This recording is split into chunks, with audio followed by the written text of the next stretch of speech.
تو ایک بڑے بدعتی صاحب تھے ہمارے محلے میں, وہ کہتے تھے نبی صلی اللہ علیہ وسلم کو ما کانا و ما یکونو کا علم حاصل ہے, ہر چیز کے بارے میں, یعنی گویا اللہ کے علم اور نبی کا علم کیا ہو گیا, برابر ہو گیا, اللہ نے دے دیا ہے آپ کو سب چیزوں کا علم.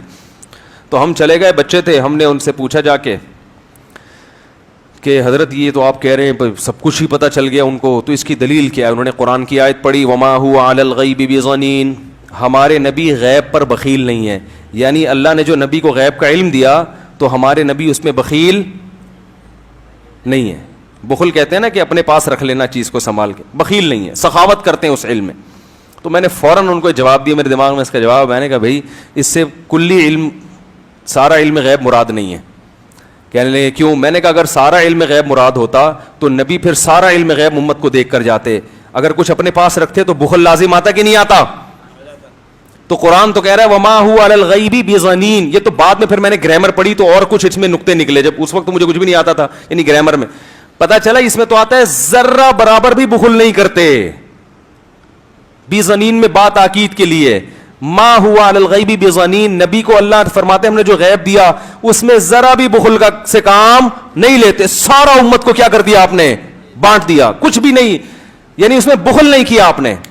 تو میں نے کہا اگر اس سے کلی علم غیب مراد ہوتا تو پھر نبی صلی اللہ علیہ وسلم امت کو بھی عالم الغیب بنا کے جاتے. تو اس سے کلی علم غیب نہیں ہے, جتنا جو جزوی علم غیب اللہ نے اپنے نبی کو دیا جو اللہ کے علم کے مقابلے میں یقیناً کم تھا, ہمارے مقابلے میں تو بہت ہے.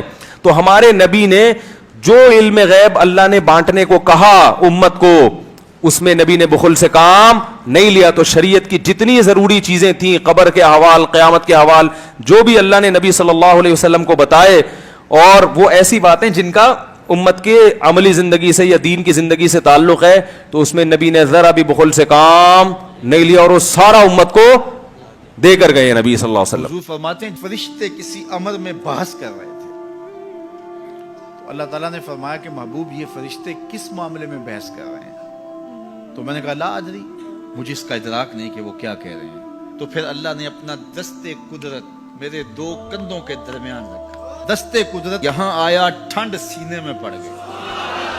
فعلمت ما فی السماوات والارض, زمین اور آسمان میں جو کچھ تھا اللہ نے سب کا علم مجھے عطا کر.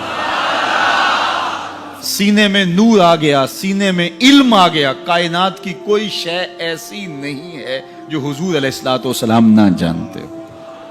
اور پھر کہاں تک علم آیا یہ حضور سے پوچھیے. فرمایا قرب قیامت میں جب دجال آئے گا تو میرے غلام اس کے مقابلے کے لیے نکلیں گے. دجال کب آئے گا اللہ جانتا ہے. 1400 سال اس بات کو بتائے ہوئے ہو گئے.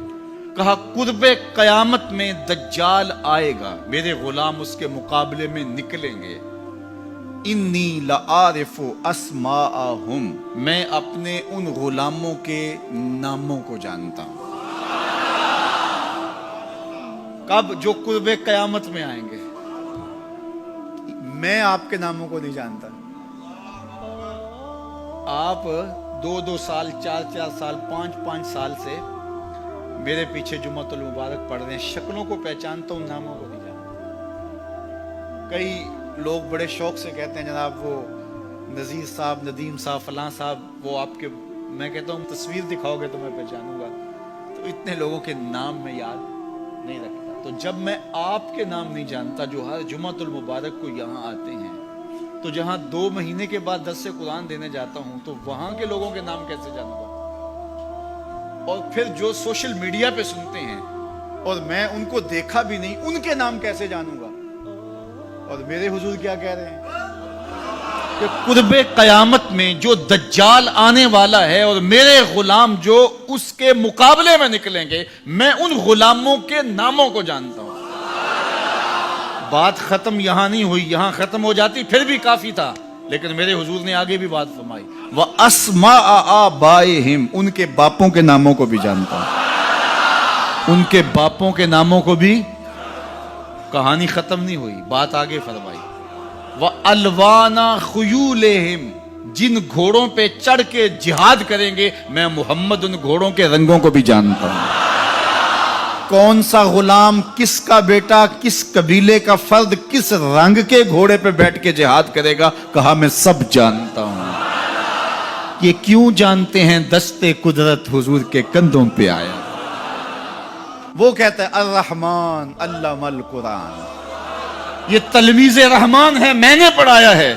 تو جب اس نے پڑھایا ہے تو پھر کوئی شے مخفی، محبوب سے کوئی شے پوشیدہ نہیں رکھی۔ اور اعلیٰ حضرت فرماتے ہیں کوئی نشانی باقی رہ گئی جب رخ سے نقاب بھی الٹ دیا، جب رب نے اپنا آپ بھی نہیں چھپایا تو پھر کوئی شے باقی پیچھے